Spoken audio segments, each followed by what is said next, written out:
boy, and then they win. Okay, They probably take Spitter drop too. They probably take 90%. Check that out. Check out Spitter. We getting the sports. Fuck all that. Yeah. Saturday recap. And I said I'm going to take this in order because I think last week we kind of got all over the place and we missed it. But Alabama, South Carolina, Alabama won 27-25, and a classic thrilling victory down in Nick Saban Field at Bryant-Denny Stadium. Y'all watched the game? Yes. What y'all thinking about Alabama, the Crimson Roll Tide? They better find the defense and find it fast. I don't know what they can do. They can't run. They can't stop the run. They was lucky to get out of there with a win. I was looking at them running. I don't think they make a good enough effort towards running. They more so pass the ball. They more so try to run with the quarterback more than anything else. Now, they made an effort, like in the third quarter, to do that, but I just don't see how committed they are to the run. South Carolina, and that's what I don't like, man. Like, South Carolina defense is legit. They good. Man, especially that front freshman, and that one little linebacker, Debo. Yeah. They are, but they're good. But to me, from a traditional Alabama defense, South Carolina offense is not good enough to be putting 25 points up on them. That big ass receiver that scored that last game. Yeah, that quarterback got some little juice. Yeah, I feel you. They definitely don't look like traditional Alabama. Would have been confusing the fuck out that little young fella at quarterback, and that receiver over there. He'd have been, if that's your only option. Nah, that but then these niggas is young too. Who? Alabama's defense. I'm not making that. I don't care about that. They've always been young. Like Saban has always had them rolling in, young fella. I just think a lot of freshmen out there. I think it's a discipline. I think they had a different type of discipline. I think they have different types of schemes. I think they had a different type of smarts. And I think that all of that is showing right now. I think year after year, we've always said one thing about Alabama football, whether you like them or don't like them, when they get ready to lose, the 3 games Nick Saban lost in 92 years, it always looked the exact same. You could tell when they was going to lose. They started doing those stupid-ass penalties. They holding and the jump off sides and stuff. And it just, from the first quarter all the way through, you could tell this looked like a loss. Because they play the same brand of football. They're very consistent. And that goes to the way Nick Saban and them coached them and prepared them. Yeah. And right now, like, I think that it's still a little bit of lag between new systems. Defense got to catch up with the offense. However, man, it's still the number 7 ranked team still only has 1 loss at this point. And so the name of the game is win the game. Ohio State, Oregon. Ohio State, Oregon played another great game in which Oregon edged them out 32-31 down in Eugene. All black unis with the gray and green helmets on that thing. What was y'all takeaways from that win? Ball game. Them niggas played some football. I just didn't like the way that Ohio State managed the clock at the end. At the end. Mm-hmm. Clearly, they didn't know the rules of, that penalty, offensive pass interference, and when the ball is set, that the clock get the roll. Yeah. I think it just caught them off guard down the stretch. Mm-hmm. But I got to take my hats off to Oregon, man. Like, I always thought that they were just small, fast guys. Them niggas, yeah, hell yeah, it showed some grit yesterday. I think they look like the coach's personality. Dan Lannon is doing a great job of creating that toughness. Because did you see him after the game? That nigga. He was like, he was fuming fired up. Like, not fuming mad, but just fired up because that's the game he wanted. Right. He wanted to see his guys compete on that level, and I think they did an excellent job. Like Todd said, you normally look for Oregon to be fast and finessed, right. And they went toe-to-toe with Ohio State, and they handled their business. And Dylan Gabriel, hey, ball player. That nigga. You know how to throw a ball. Spin it. He's a grown-ass man. You can about spin 38. It. Yeah. He can spin it. Shout out to Oregon on that. They jumped to number 2, highest ranking since 2014. Ole Miss LSU down in Death Valley. LSU won 29-26. And another thrilling-ass night game. Yeah, that you got to see. What's the takeaways from the Fighting Lane Kiffinses? Ain't no more Fighting Lane Kiffinses. Yeah, Ole Miss ain't who Kelly Sissy. We kicked that fight out of Ole Miss tricked me again, I should say. They just ain't got it because LSU. I mean, sorry to say that too. They just a team. That's not true. That's very fake. I think that those are 2 very good teams, man. Like Ole Miss came in with one of the top, or maybe the number 1 sack team in the country. Yeah. Offensively, their receiver is the number 1 receiver in the country. Quarterback, he's one of the highest efficiency. The number 1 receiver didn't play. I don't think so. They was missing the number 1 receiver, and they was missing their number 1 running back. LSU was missing four players. That don't matter. I think that 4 starting LSU receivers. or Ole Miss? LSU had LSU. Oh, right. We had some young guys playing too as well. But I just think that those two teams, there was two good teams that came in, and what everybody in the world thought it was going to come in there and be a shootout between quarterbacks. And both of them boys' defense stepped up and played they real played good some games. good defense. And just looking at those games, man, I don't think anybody had a bad game. I just think that one team ended up winning. Well, that usually happens in the football. I know, but sometimes you could say, hey, they played bad, they played amazing, or they played worse, or whatever. I think that they both played well. It's just no, I'm saying at a full strength, LSU beats the shit out of Ole Miss. Like, what if Ole Miss at full strength too? Because like we just said, they missing the number one receiver in the country, and their leading rusher. Wow. Gotcha. And I don't think you believe that because you picked Ole Miss to win before the game, didn't you? Yeah. I did too. Okay. I did too. But yeah, I'm talking about after the game. I thought that's why I said they tricked me.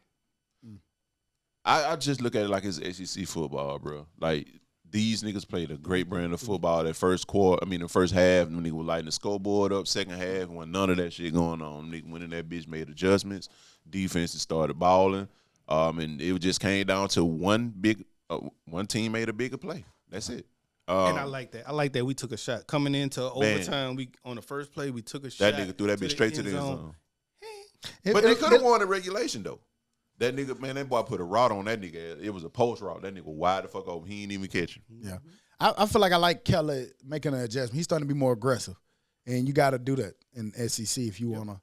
If you wanna thrive, you're gonna have to take some shots and take some chances. So I like how he got LSU playing right now. Our quarterback too, that showed that a few times. Sometimes you have to run, young fella. Like sometimes it's nobody nowhere 20 yards nowhere near you, and you will not run it. Go get them 6, 7, 8 yards. I ain't asking you to be Jaden Daniels, but I am asking you to be, and he's athletic enough to go get me 7, 8 yards when the DB's 30 yards down the field.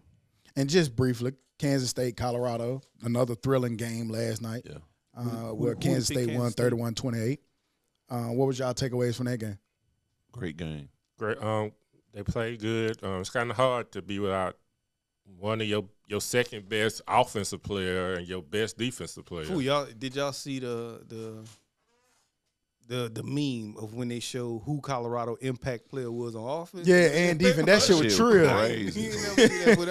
They had that man on both sides. I think. Go ahead. I was about to say I'm with Dion, man.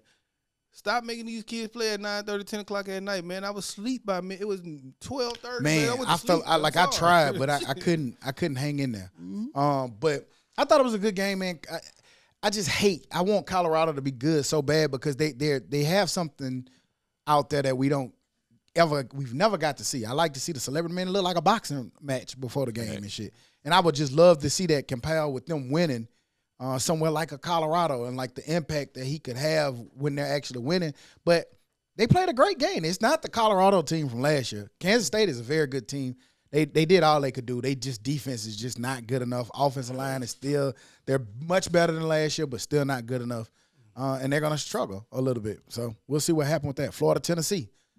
Tennessee won 23-17. Another goddamn live-ass game. Surprisingly good game. Florida played a lot better than I thought they was. Yeah. I didn't get a chance to see none of that game, but watching the highlights, the team that we thought was going to win did win, but I do think that shows grit for Florida. And I like that for Florida. And I like Legway. They're a better team with Legway. It's just no way around it. Yeah. Man, he adds another element to the game, man, but for whatever reason, that nigga is committed to that old merch, bro. And I don't get it. I do not get it. It gotta be so. It better be. And it gotta be something we not seeing. Because what we seeing, man, is nothing other than Legway. That Big Ten, the Pac-10, 12, whatever you want to call them, coming into the Big Ten look like they struggling a little bit. Not Oregon.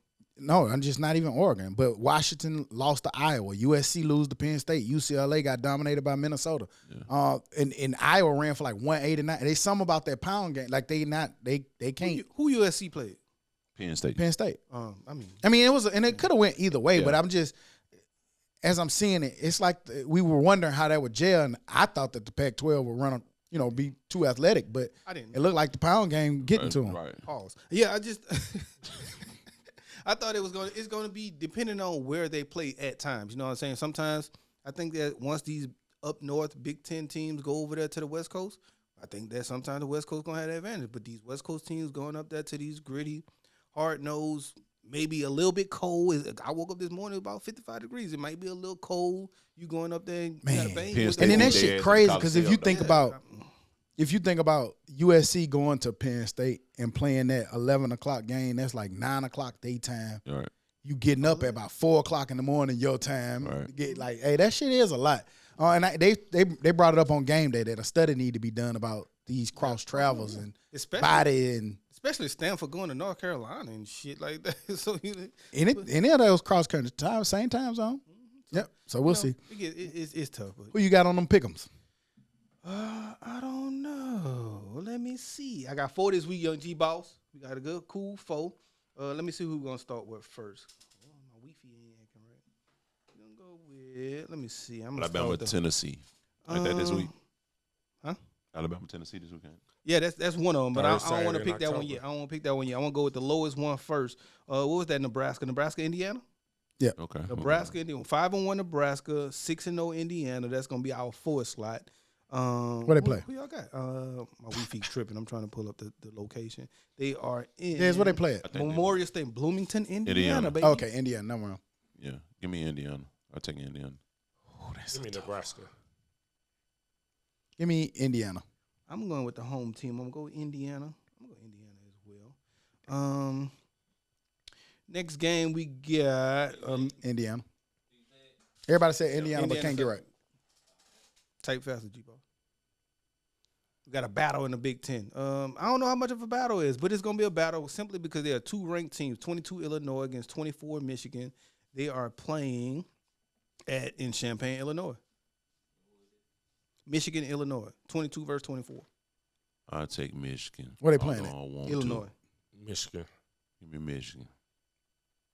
I'm going to go Michigan. I hate Michigan. They can't pass the ball. I'm going Illinois. That's why I hate Michigan, because they can't pass. Well, why you didn't go with them? I just think they're too strong up front. Run game going to pound their head to death. Why you keep saying pause? I think I'm the only one who went with right. I'm the only one who went with Illinois, right? Yeah, you're the only one. I'm the only one who went with Illinois. Tennessee, Bama, man. Where at? Where is that? Let's see. I think it's in Neyland this year. You are right, Neyland, my friend.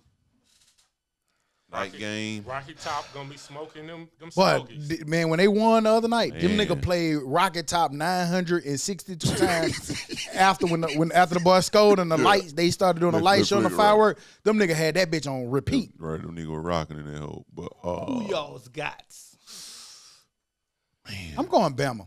I just think that I game too, 2:30. Yeah, I'm gonna go Alabama. I think that I still have belief that they get it right. They got a very strong offense. It's that defense that I'm scared of, and Tennessee got a really good offense. Yeah. But Tennessee, I thought 2 weeks ago that they were like probably unstoppable. But now the last 2 weeks they've been showing their hands. So, but I'm gonna go Bama. Yeah, I'm gonna go Bama as well. I got young Bama. Tennessee. Okay. I ain't mad at it. In the game of the week, Georgia, Texas, man. They are playing in Texas. Georgia, Texas. What time is this game? 6:30. ABC. I'm gonna go Georgia. Hope I ain't got nothing to do next weekend. Ooh, that's a tough one, boy.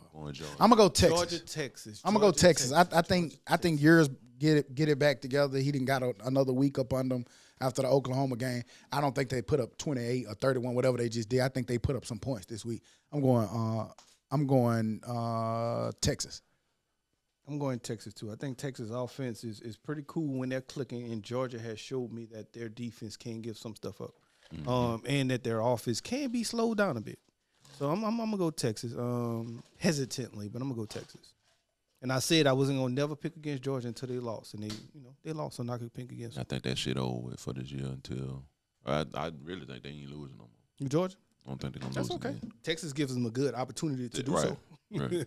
So. But I did say everybody gonna have 2 losses going into that playoff system. Yeah, I think it's gonna be a little wide open. Yeah. I don't know about 2 losses, but I think everybody gonna have a loss. Yeah, I'm just trying to keep on winning. I just need Bama to keep winning. LSU keep on winning. My birthday week, that November 9th week, and I'm trying to be in Death Valley for that game. You gotta be true. You definitely got it. Nigga, you gonna be a lot of places, man. That nigga gonna be in the Bahamas, Jamaica, Bermuda, Mobile, New Orleans. Cancun. I'm going to Cancun. That week right there gonna be a tough week for me. Because I'm going to Cancun for my birthday, so I'm probably gonna miss that week. And then next weekend, Fire. Baton Rouge. I get my 2 weeks of PTO. Fire. Fire.